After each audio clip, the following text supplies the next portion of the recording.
துர்க்கை ஸ்துதி. துர்க்கை அன்னையே, யோக சக்தியை விரிவடையச் செய். நாங்கள் உன் ஆரிய மைந்தர்கள். நாங்கள் இழந்திருக்கும்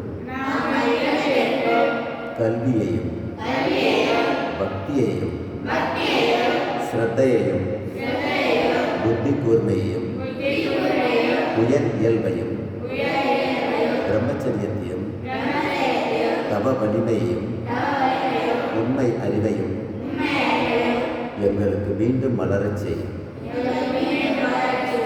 இவை அனைத்தும் உலகுக்கு அழி.